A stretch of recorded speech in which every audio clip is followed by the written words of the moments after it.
This is biblical encouragement number 3, and today's subject is money. Money is a really interesting topic, especially in the biblical sense. Money has been referred to many times in the Bible as the root of all evil. And when you talk about the root of evil, it's very different than when you're talking about the temptation of evil.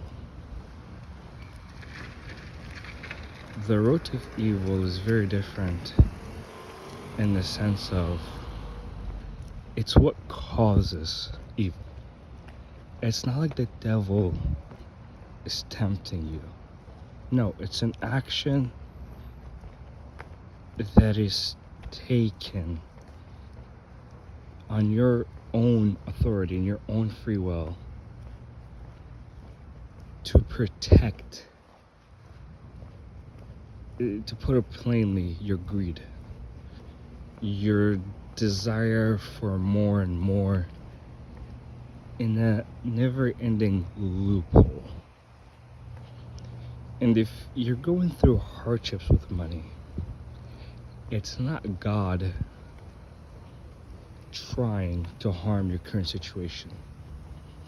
It is God trying to encourage you to rely on Him, which is the source of life, the source of good, the source of truth rather than evil, and to rely on Him rather than money. Because that's where the evilness starts to take shape, to say the least. It is when we are stressed because we don't have enough, when we are excited because we have a lot. That's where the evilness comes from. It's not that money, the piece of paper, is inherently evil. It is the way in which we approach it is what's demonic about it. Money starts to become a good thing when it doesn't affect the way we feel towards God and towards life. What I mean by that is that there are some people who are solely motivated by money. It's what they wake up, it's what they sleep on, and it's what keeps them purposeful, to say the least. But if God has always intended for money or for resources and such for us to be able to enjoy it, but it's not our ultimate purpose. Just like with Adam and Eve, He did give them lots of great things in the Garden of Eden, but He didn't command them to feel happy when everything's going good in the garden, and to feel in the Garden of Eden, and to feel upset when everything pretty much dies in the garden, and where do they leave it? But He did command them to enjoy it overall. And it's the same way with God. I do not want you to think that God does not want you to have fun and to be wealthy and to have good things. What God wants is for you to be good, because that's a representation of who God is goodness. What He truly wants, though, is for that to not affect the way you feel.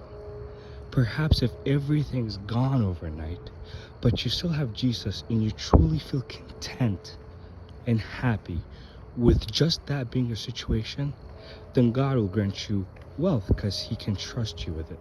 Just like He trusted David to take on Goliath. But if it's the sole purpose of your motivation, and if God takes it away, you will be upset, you won't be content with who Jesus is, then we start to see all this evilness in people who are struggling because they have simply relied too much on money to bring them happiness. Money fades. Jesus, God, the kingdom of heaven doesn't.